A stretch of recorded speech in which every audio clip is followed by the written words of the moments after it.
Hello everyone, welcome to my channel. जैसा कि आपको पता होगा, जीपीएससी का रिज़ल्ट आ गया है। रिज़ल्ट आने के बाद मेरे पास बहुत सारे क्वेरी आए कि भैया आपने कैसे किया, ऑप्शनल पेपर कैसे किया, स्ट्रेटजी क्या था, क्या सब्जेक्ट चूज़ किए थे आप ऑप्शनल में, आपको नंबर कैसे आया है इतना, ठीक है, ऑप्शनल में जो था।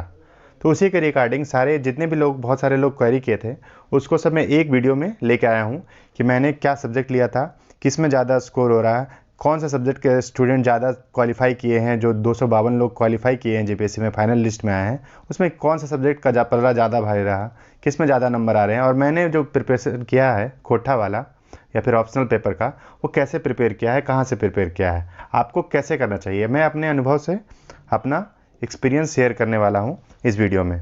इससे आपको बहुत फ़ायदा मिलेगा आने वाले जीपीएससी एग्ज़ाम में। तो चलिए स्टार्ट करते हैं।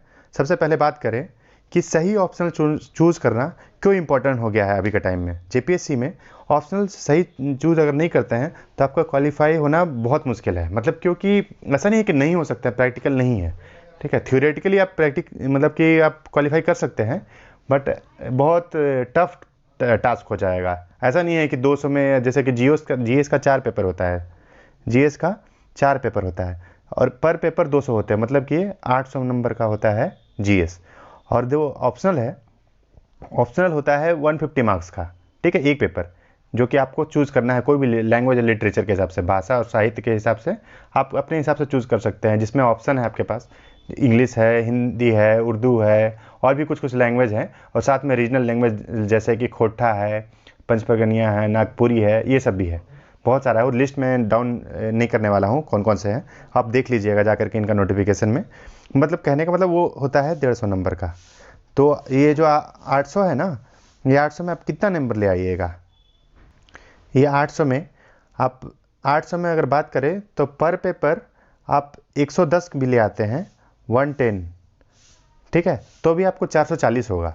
और 440, और ऑप्शनल में अगर आप यहाँ से 100 नंबर लाते हैं ना, तो ये देखिए 100 नंबर लाते हैं, तब जब क्या आप 440 प्लस 100, 540 नंबर आएगा, जो कि कटअप से जस्ट पार होगा। आप देखिए, ध्यान से देखिए, यहाँ पे कटअप कितना है, कटअप है 532, ठीक है। इसका मतलब कि आप 440 प्लस 100 मार्क्स अगर लाते हैं ऑप्शनल में, तो जा करके आपको 540 आएगा। सब जस्ट कटअप पार करिएगा रिटेन का, तो आप इंटरव्यू का नहीं, रिटेन का। तो सोच लीजिए कंपटीशन कितना ज़्यादा है। तो उसी हिसाब से आप आगे देखने वाले हैं कि आपको एग्जांपल दे रहे हैं कि देखिए कैसे एक बच्चा इंग्लिश लिया था और वो थोड़े से मार्क्स के कारण कितना कितना गैप बन गया। देखिए इसको इंग्लिश से इसने लिया था, इंग्लिश में इसे कितना नंबर आया है, इंग्लिश में 67 आया है इसे। बाकी पेपर का नंबर देखिए आप, बाकी पेपर का देखिए, इसको 125 प्लस है अब एवरेज इसका। मैं 110 बोल रहा था, 125 है, देखिए 500 मार्क्स लाया है। लेकिन ये इंग्लिश में इससे कितना आया है, 67, जिसके कारण इसको 572 आया है। अब यहाँ से देखिए 572 में अगर इंटरव्यू में 100 में ये 50 भी ले आएगा ना, 50 भी, तो क्वालिफाई नहीं करेगा। क्यों, देख लीजिए, क्योंकि 600 इसको 22 हो जाएगा। ये क्वालिफाई कैसे करेगा बताइए, आप ही बताइए। इसलिए बता रहा हूँ, ऑप्शनल सही चूज़ करना बहुत इंपॉर्टेंट है। यही बच्चा अगर यहाँ 100 ले आता तो ईजिली, देखिए 100 ले आता तो यहाँ पे 672 हो जाता है। इसको यहाँ पे देखो 100 लाता तो कितना नंबर का, 30 नंबर का और डिफरेंस हो जाता है, ये 600 आ जाता है। 600 और अगर 50 भी लाएगा उधर से तो आराम से क्वालिफाई कर जाता है। देखिए कितना इंपॉर्टेंट रोल है ऑप्शनल का। इसलिए मैं बोल रहा हूँ, ऑप्शनल ध्यान से सोच समझ करके चूज़ करिए, ठीक है। इसके बाद मैं बता रहा हूँ, आप कटअप देख सकते हैं कि कितना कटअप रहता है। जैसे 633 देखिए जनरल का है, यहाँ पे 633 अगर मिनिमम सबसे लोएस्ट है जो है वो 633 है। उसके ऊपर देख लीजिए, जो भी है सब देख लीजिए कैटेगरी वाइज कौन कौन सा है। लेकिन बता रहा हूँ मैं जनरल का बात कर रहा हूँ, या फिर आप और भी किसी का देख लीजिए। ऑप्शनल सही चूज़ करना बहुत इंपॉर्टेंट है, नहीं तो आप अच्छा रैंक नहीं आएगा, या तो अच्छा रैंक नहीं आएगा, या तो आप क्वालिफाई नहीं कर पाइएगा, मन चाहा आपको सर्विस नहीं मिलेगा, फिर से आप इस एग्ज़ाम के दौर में फंस के रह जाइएगा, ठीक है। तो अगर बात करें, मेरा जो पहला अटैम्प्ट था 7 जीपीएससी में, पहली बार मैं अटैम्प्ट दिया हूँ अपना। इसका मैं प्रिपरेशन किया था, 3 महीने प्रिपरेशन किया था, प्रीलिम्स से पहले 4 महीने, ठीक है। फिर नोटिफिकेशन आने के बाद ही मैं स्टार्ट किया था। उसके बाद फिर मेंस का प्रिपरेशन किया था। हालांकि मेंस में डिले हुआ था, जिसके कारण मुझे थोड़ा एक्स्ट्रा टाइम मिल गया था, तो थोड़ा बहुत प्रैक्टिस कर पाया था। तो बात करें ऑप्शनल पेपर का, मैंने क्या लिया था। मैंने देखिए, मेरा कोई ये जो लैंग्वेज पेपर है जो था, मैंने ऐसे नहीं चूज़ किया था कि मुझे कोई लैंग्वेज आता है नहीं आता है या कुछ है। मुझे पता था कि हाँ देखिए, ये खोटा में नंबर बहुत आ रहे थे, ठीक है, पहले से। और मेरा जो मदर टंग है वो हिंदी है, हिंदी और इंग्लिश में ये दोनों समझता हूँ। तो मेरे पास ऐसा कुछ ऑप्शन नहीं था कि मैं क्या ले लूँ। तो मैं लेकिन क्योंकि मैं धनबाद रीजन से था, थोड़ा बहुत मुझे ऐसा आइडिया था कि खोटा बोला जाता है कुछ कुछ, लेकिन कैसे बोलते हैं क्या बोलते हैं मुझे समझ में आता नहीं था। फिर भी मैंने इस सर से बात करने के बाद, बहुत सारे लोगों से डिस्कस करने के बाद खोटा चूज़ करने का डिसीजन लिया। डिसीजन लेने के बाद आप देख सकते हैं कि डिसीजन मेरा गलत था सही था, ये आप डिसाइड करिए खुद से। मैं आपको बता सकता हूँ मुझे इतने मार्क्स आए हैं। तो मुझे खोटा में कितने मार्क्स आए हैं, मुझे जो मार्क्स आए हैं वो 101 आए, 101 आए हैं। देखिए आप, मुझे 150 में 101 आए हैं, जो कि मैं बहुत ज़्यादा प्रिपरेशन नहीं किया था। मैंने एक पर्टिकुलर किसी का कोचिंग लिया था और वहाँ से कुछ उन्होंने नोट्स प्रोवाइड किया था, उनके रिकॉर्डेड क्लास थे कुछ, उसे मैंने देखा और देख करके जो भी एनालाइज़ किया और कुछ कुछ प्रैक्टिस किया, उसके बाद फिर जा कर के एग्ज़ाम दिया। मैं देखा कि मेरा ये एम था कि जो ये खोटा में बहुत सारा लिखना होता है, और लिखने के कारण मतलब कि ये होता है कि अगर आप सिर्फ कंप्लीट कर दिएगा सारे क्वेश्चन, तो आपको एक होता है ना एवरेज मार्किंग बहुत अच्छा होता है इसका। इसमें मतलब जैसे कि अगर इंग्लिश में आप बहुत अच्छा लिखते हैं तो 70 75 या 80 तक पहुंच जाइएगा, ठीक है। उसका एवरेज मार्किंग 60 के आसपास रहता है, 55 60 या 62 ऐसा। लेकिन खोटा का क्या है, एवरेज मार्किंग 19 रहता है, 90 प्लस रहता है। और जो अच्छा लिखते हैं तो 110 115 तक चला जाता है। तो यहाँ पे वो जो 20-30 नंबर का जो मार्जिन है ना, और अगर इंग्लिश की बात करें तो इंग्लिश से 40 नंबर का जो मार्जिन होता है ना, बहुत ज़्यादा हो जाता है। इसमें आपको अपना मनचाहा सर्विस मिल सकता है, आप क्वालिफाई इजी कर सकते हैं, ये बहुत हेल्प करता है, ठीक है। तो अब बात करें कि आपको खोटा क्यों लेना चाहिए, इसका 3 पॉइंट मैं बताऊंगा आपको कि क्यों लेना चाहिए। सबसे पहला, देखिए, एक बहुत बड़ा रीज़न है, ठीक है, बोलने वाला, कि यहाँ बहुत बड़ा एरिया है, बहुत बड़ा क्षेत्र है जिसमें लोग यहाँ पे बोलते हैं खोटा। तो अब एट द एंड आपको जेपीएससी क्वालिफाई करने के बाद उसी रीजन में जाकर सर्विस देना है आपको। तो अगर आप पहले से उस लैंग्वेज को जान रहेंगे थोड़ा, तो थोड़ा अपनापन फील होगा, ठीक है। वहाँ लोगों को समझ पाएंगे आप अच्छे से और उसको सर्विस दे पाएंगे, ठीक है। इसीलिए आपको खोटा लेना चाहिए, पहला ऑप्शन पॉइंट। दूसरा, यहाँ पे आपको पता है लगभग 3.25 करोड़ का आबादी है, ठीक है, 2011 सेंसस के हिसाब से। उसमें 1.5 करोड़ के आसपास लोग जो हैं जो खोटा समझते हैं और बोलते हैं, ठीक है। प्राइमरी लैंग्वेज नहीं हो सकता, सेकेंडरी हो ऐसा हो, लेकिन खोटा समझते हैं 1.5 करोड़ है, बहुत ज़्यादा जनसंख्या है जेपीएससी का।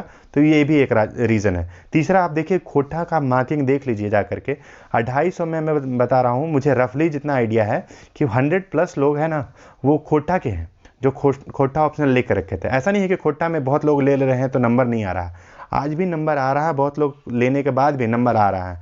इसीलिए आपको खोटा लेना चाहिए मेरे हिसाब से। मेरा पर्सनल रीज़न, मतलब मेरा ये राय है कि आपको लेना चाहिए, इसमें पर्सनल ओपिनियन है, ऐसा कोई फोर्सफुली नहीं है। फिर भी आपको लगता है कोई और सब्जेक्ट लेना चाहिए, आपको किसी और में कंफर्टेबल है, उसमें आप नंबर ले आइएगा, तो बेशक आप जा सकते हैं, इसमें कोई प्रेशर नहीं है। अगर बात करें कि खोटा को तैयार कैसे करना है, देखिए बाकी सारे लैंग्वेज पेपर है ना, उसना जैसे इंग्लिश का मुझे पता है, इंग्लिश हिंदी का पता है क्या सीन है उसमें। उसमें बीच में जो राइटर है ना, उनसे अंदर में इनसाइड में पूछा जाता है क्वेश्चन। लेकिन खोटा का ऐसा नहीं है। खोटा में 20-30 टॉपिक लिखा हुआ है सिलेबस में, और उसी सिलेबस का टू द पॉइंट कॉपी में छापा रहता है क्वेश्चन में कि आपको उसका आंसर लिखना है। जैसे कि खोटा का उद्भव लिखा हुआ है सिलेबस में, तो डायरेक्ट क्वेश्चन आएगा खोटा का उद्भव लिखने के बारे में। आपको कुछ अपना नहीं लिखना है, कुछ अलग से आपको सोचना नहीं है, इसमें डायरेक्ट रहेगा। तो मैंने क्या तैयार किया था, मैंने एक क्लास लिया था आर.के. पांडे सर का, मोबीशाला पे क्लास लिया था। उस समय लगभग 5500 का ऐसा रेट चल रहा था उस समय। तो मैंने वो क्लास लिया था, जस्ट प्रीलिम्स होने के बाद मैं लिया था उसको। लेकर के 1 महीने उसका सुना था, 50 लेक्चर थे, मैंने उन्हें सुना, नोट्स थे उसके, नोट्स के भी मैंने कुछ नोट्स बनाए थे छोटे छोटे। उसके बाद फिर आसानी से मैं उसको आराम से लिख पाया था। मुझे थोड़ा थोड़ा शुरू में दिक्कत हुआ था बोलने में, लिखने में, बट टाइम के साथ लिखने में मुझे दिक्कत नहीं हुआ था। बोलने में दिक्कत होता था, बट लिखने में मैं लिख ले रहा था। और फाइनली मैं जा कर के एग्ज़ाम में लिखा था, और उसमें मेरे को 101 मार्क्स आए हैं। तो आप देखिए, ऐसा कुछ नहीं है कि आप आर.के. पांडे सर का ही ले सकते हैं, और किसी का भी ले सकते हैं। जैसे बी.एन. ओदार भी एक बहुत अच्छा ऑप्शन है आपके पास, लेकिन उसमें क्या है, वो थोड़ा नॉलेजेबल पर्सन है, खोटा में बहुत नॉलेज है। आर.के.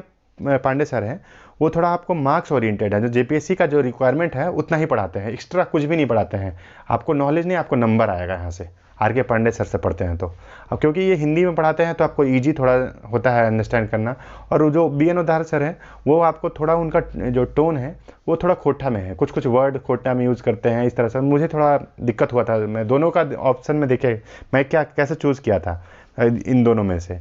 पहले मैं दोनों का यूट्यूब में जा करके सर्च मारा था, BN उधार सर का भी और आर के पांडे सर का भी।